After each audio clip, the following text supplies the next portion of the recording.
আন্তর্জাতিক খ্যাতি সম্পন্ন মুফাসসিরে কুরআন হযরত মাওলানা হাফেজ কারি শহীদ মোহাম্মদ আশরাফী সাহেব হুজুর আমাদের মধ্যে এসে উপস্থিত হয়েছেন। সবাই জুড়ে নারায়ণ তাকবীর। দিন ইসলাম, দিন ইসলাম। আশরাফী সাহেবের আগমন, শুভেচ্ছা স্বাগতম, শুভেচ্ছা স্বাগতম। আশরাফী সাহেবের আগমন। আমাদের প্রধান অতিথি হুজুর আমাদের মধ্যে এসে উপস্থিত হয়েছেন। যারা দাঁড়িয়ে আছেন সবাই বসে পড়ার জন্য অনুরোধ করছে। আমি সকল স্বেচ্ছাসেবক ভাইদেরকে অনুরোধ করছি, সবাই দাঁড়ানো, সবাইকে বসানোর জন্য বিনীতভাবে অনুরোধ করছি। যারা প্যান্ডেলের পাশে দাঁড়িয়ে আছেন, বসার পর্যাপ্ত জায়গা আছে, সবাই বসে পড়ুন।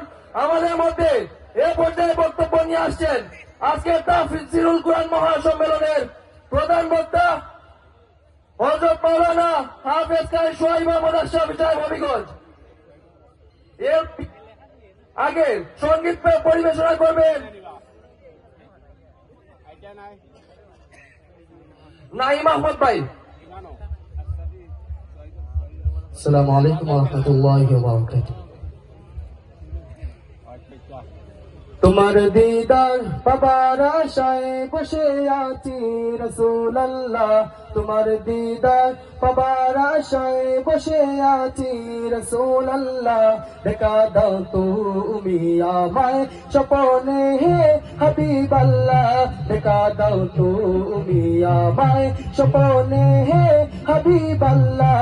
তোমার দিদার পাবার আশায় বসে আছি রাসূলুল্লাহ, তোমার দিদার পাবার আশায় বসে আছি রাসূলুল্লাহ। দেখা দাও তুমি আমায় স্বপ্নে হে হাবিবাল্লাহ, দেখা দাও তুমি আমায় স্বপ্নে হে হাবিবাল্লাহ। তোমার দিদার পাবার আশায় বসে আছি রাসূলুল্লাহ, তোমার দিদার পাবার আশায় বসে